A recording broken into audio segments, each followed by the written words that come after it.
হেরে গেল বাংলাদেশ। প্রথম এবং দ্বিতীয় ম্যাচ হেরে বাংলাদেশের এবার সিরিজ হার।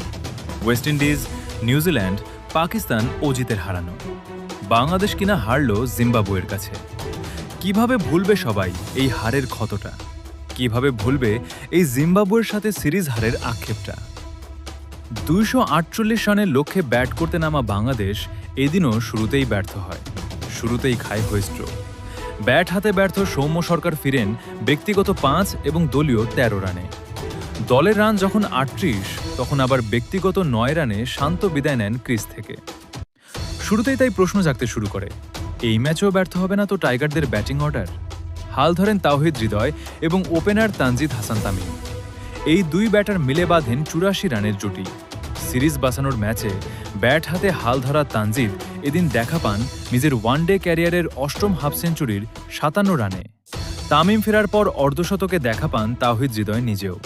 তবে দুই ব্যাটারই এদিন ব্যর্থ হন নিজেদের হাফ সেঞ্চুরিকে সেঞ্চুরিতে পরিবর্তন করতে। তাওহিদ হৃদয় সাজঘরে ফেলেন ব্যক্তিগত 7 রানে। শেষ দিকে সৈকত সোহান সবাই সাজঘরে ফিরলে ম্যাচ দুলতে থাকে পেন্ডুলামের মতো। যদিও শেষ পর্যন্ত বেশ সহজ সুযোগই ছিল বাংলাদেশের ম্যাচ জেতার, তবে অধিনায়ক মিরাজই ছিলেন শেষ ভরসা। আর মিরাজ আউট হলেই আউট হতে হয় বাংলাদেশকে। হারতে হলো সিরিজ জিম্বাবুয়ের কাছে। এর আগে প্রথমে ব্যাট করতে নামে জিম্বাবুয়ে। শুরুতে উইকেট হারালেও বাংলাদেশের বোলারদের সামলে নেন এদিন বেন কারান। বেন কারানের সেঞ্চুরিতে এদিন আর বিপাকে পড়তে হয়নি স্বাগতিকদের। 135 বলে এদিন 9-4-এর সাহায্যে 111 রানের ব্যক্তিগত ইনিংস খেলেন বেন কারান। এছাড়া সিকান্দার রাজার ব্যক্তিগত 33 এবং শেষ দিকে ব্র্যাড ইভিন্সের 38 বলে 58 রানের ফলে 247 রানের পুঁজি পায় জিম্বাবুয়ে। টাইগারদের হয়ে 2টি করে উইকেট শিকার করেন তাসকিন আহমেদ এবং অধিনায়ক মেহেদী হাসান মিরাজ। একটি করে উইকেটের দেখা পান নাহিদ রানা এবং রিশাদ হোসেন।